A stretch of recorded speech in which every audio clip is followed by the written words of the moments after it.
নমস্কার বন্ধুরা, welcome back to my channel WB sports studio. আশা করি তোমরা সবাই সুস্থ ও ভালো আছো। তো আজকের এই ভিডিওতে মেনলি ইস্টবেঙ্গলকে নিয়ে আপডেট দেব। ইস্টবেঙ্গলের কোন কোন খেলোয়াড় চেন্নাইয়ের ম্যাচে ফিরছে, তার সাথে ইস্টবেঙ্গলের নতুন সাইনিং নিয়ে আপডেট দেব। ইস্টবেঙ্গল তারা কিন্তু একজন নতুন বিদেশি প্লেয়ার সাইন করে ফেলেছে, সে বিষয়ে আপডেট দেব। সেই জন্য তোমাদের কাছে একটি অনুরোধ, ভিডিওটি শেষ পর্যন্ত দেখবে ও আমার চ্যানেলে প্রথমবারের জন্য এসে থাকলে চ্যানেলটি সাবস্ক্রাইব করে যাবে। সাবস্ক্রাইব করা একদম ফ্রি।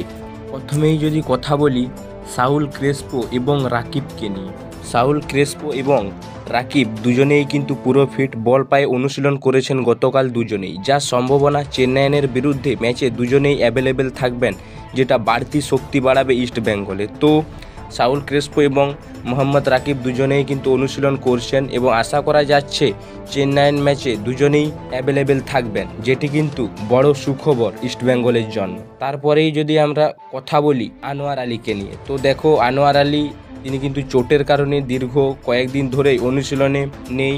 তো এই মুহূর্তে যে খবরটি রয়েছে একটি ভালো খবর, যে আনোয়ার আলী তিনি কিন্তু গতকাল থেকে ইস্টবেঙ্গল অনুশীলনে নেমে পড়েছেন, যেটি কিন্তু ভালো খবর ইস্টবেঙ্গলের জন্য।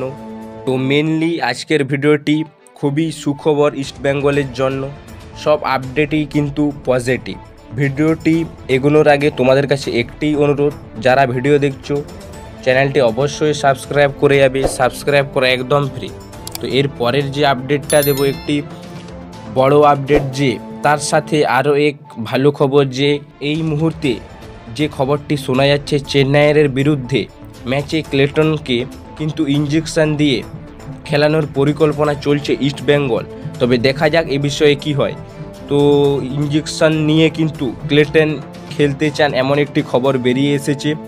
তবে ক্লেটনের যে কুচকিতে চোট ছিল সেই চোটটি এখনও পুরোপুরি ঠিক হয়নি।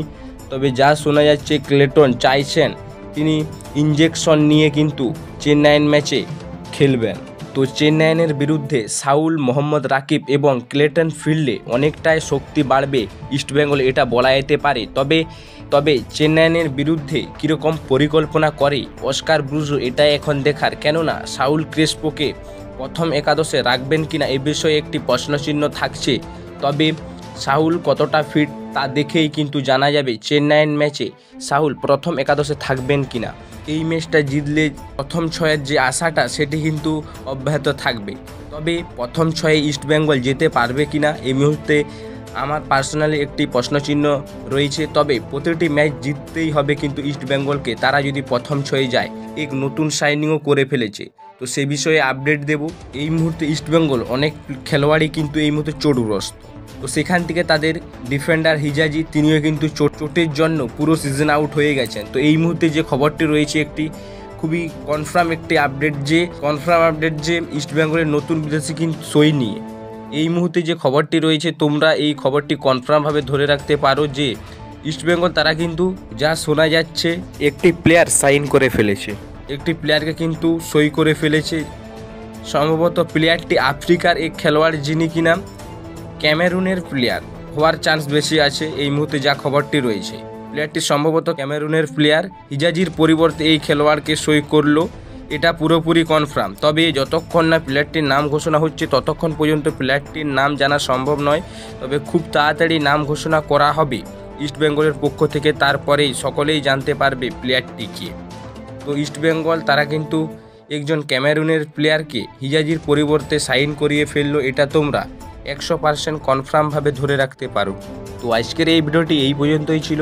ভিডিওটি ভালো লাগলে অবশ্যই লাইক, শেয়ার ও আমার চ্যানেলে প্রথমবারের জন্য এসে থাকলে তোমাদের কাছে একটি অনুরোধ, চ্যানেলটি সাবস্ক্রাইব করে যাবে। সাবস্ক্রাইব করা একদম ফ্রি। ভারতীয় ফুটবলের খেলার খবর সবার আগে পেতে চ্যানেলটি সাবস্ক্রাইব করে যাবে। চলো দেখা হবে নেক্সট ভিডিওতে। ধন্যবাদ।